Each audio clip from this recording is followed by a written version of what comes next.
Okay, so we're going to be continuing to work with the same thing we've been looking at, calculating trig functions given certain information about an angle.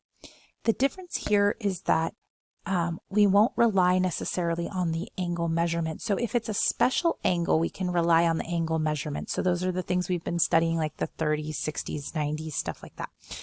If it's not a special angle, we can still figure some things out, just not quite as much information.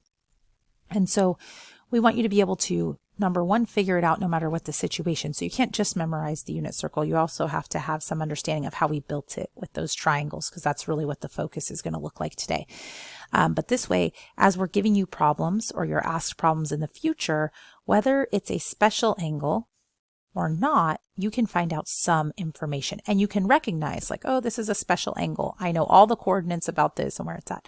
Oh, this isn't a special angle. What are they telling me and what can I find out? So this says sine of theta is 3/5. I'm looking at example 1. Cosine of theta is -4/5. Find the remaining 4 trig functions. So just for reference, they've told us the sine is 3/5.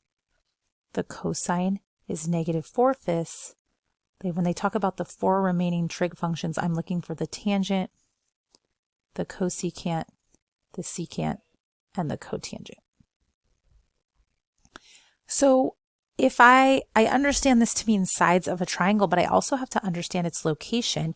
Notice that the sine is positive, but the cosine is negative. That means the opposite side is positive where the adjacent side is negative. And when we've been looking at our circle, the opposite side was called the y-coordinate because it was always measuring a y distance. The adjacent side was the x-coordinate because it was always measuring an x distance. And then the hypotenuse was our radius of our circle, and that would always be positive no matter what the direction is. So when I see, I'm going to think about my unit circle, even though this triangle might not actually be on the unit circle, it might be another circle. If the sine is positive, that means I'm going to correlate a positive value with the opposite side, and for the cosine, a negative value with the adjacent side, which means I expect to go like negative in the x or adjacent direction, but positive in the opposite direction. I expect this triangle to be built somewhere over here in quadrant 2. Okay. Now I'm going to plug in values. The opposite side would be 3, where the hypotenuse is 5. The adjacent would be 4, where the hypotenuse is 5. The hypotenuse is not going to have a negative value. That's acting like the radius of our circle. The radius is never referred to as a negative value, but to land here in the second quadrant and give the cosine a negative value, this 4 is going to be referred to as a negative value to get us into that quadrant. So we actually cannot find this angle here. But even though we can't find the exact angle, we can find all the things about the side length surrounding the angle. So we can do all of these trig ratios. For example, when it asks me the tangent, I think of tangent as opposite over adjacent or as y over x. Okay, either way, this is my opposite or my y. This is my adjacent or my x, and this is my hypotenuse or my radius. When I go to fill in that tangent, I can do opposite over adjacent or y over x, and I see that I get 3 over 4, and overall it would be negative because I have one positive being divided by one negative. Now for the reciprocals, once you get the 3 main trig functions, you can, for their reciprocals, just literally take the reciprocals of each of the values that you have there. And so here would be the remaining 4 trig functions that I wasn't given. But again, I had to really draw that picture and understand where that triangle was in my circle or on my coordinate plane to understand what values are positive and negative and what's located where. All right, so when we look at example 2, it's similar. And when I see the numbers in example 2, like when it says tangent is this and cosine is this, I'm used to, if it's a special angle, seeing a cosine of like 1 or 0, 1/2 or rad 3 over 2 or rad 2 over 2. That's a big hint to me that this isn't one of the angles that I've studied really in depth, our special ones. This is a different angle, and that's kind of a hint to me to not just draw the special angles on the unit circle, but be able to think beyond that to some other triangle positioned in a circle. So remember, tangent is y over x, and cosine is x over r. And if the cosine is negative, that's like a negative x value, but the tangent is positive. So if we know the cosine had a negative x, we know there should be negative. The only way the tangent would end up being positive is if the y value is also negative. So two negatives would mean I want to draw this angle in the third quadrant. So I'm just going to draw a random location in the third quadrant, kind of thinking about that reference angle. And now I'm going to put in the measurements around. So tangent would be y over x, 5 over 12, so 5 for y and 12 for x. Cosine is x over r, 12 over 13. And then put in the signs, both a negative for x and for y. Okay. So we didn't have the sine function here.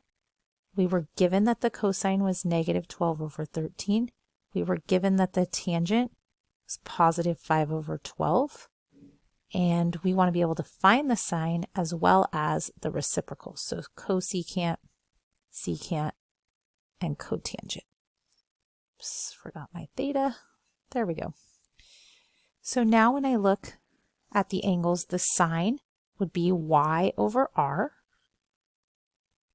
Okay, same as like opposite over hypotenuse, and so that would be negative 5 over 13. Cosecant is the reciprocal of that, secant is the reciprocal of the cosine, and cotangent is the reciprocal of the tangent. So here are the 4 remaining trig functions that I was being asked to find.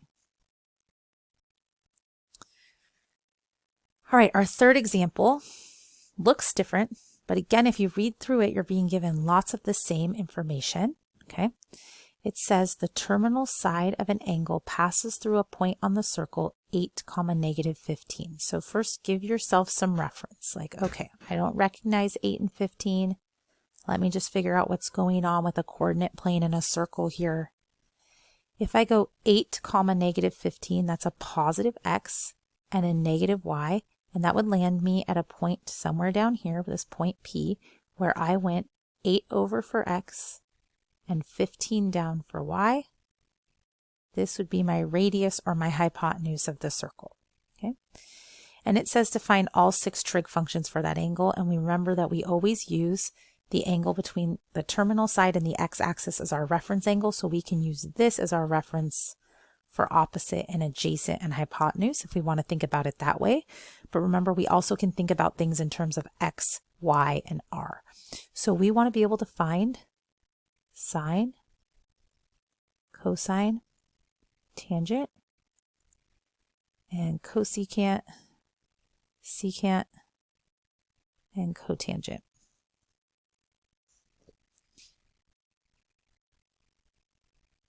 So remember here we have our x and our y, or our adjacent and opposite, if you still like to think in terms of that. When we go to find sine, we're looking for y over r. So we need to find that y, that r value, that hypotenuse.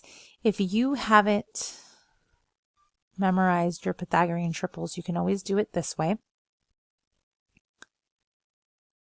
You'll see that you get that c squared is equal to 289. If you had memorized your Pythagorean triples, you might have recognized that that would be 17 sooner. So my sine is going to be negative and 15 over 17 because I'm using the y over the r value. My cosine will be positive because x is positive, and there's my x over r.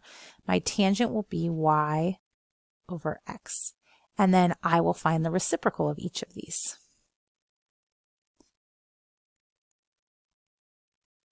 And so then there are the 6 trig functions at that location. So what I cannot figure out is I cannot figure out without a calculator exactly what angle that is. But what I can figure out are all the trig ratios surrounding that angle. Oops. So kind of the goal here in this lesson is a little less memorization and more concept about where things go. You're using all the same information, but because these aren't necessarily 30, 60, 90s or 45, 45, 90s, you're not just memorizing things about them. You're being able to build those things about them and use what you have memorized about sines, cosines, and tangents to figure these out. So as you're working on problems like this, it's important to recognize some of this information as stuff that wouldn't be a special angle because we saw those numbers don't look anything like the numbers we saw with the patterns on our unit circle, compared to when we can recognize numbers that do come directly from those unit circle patterns.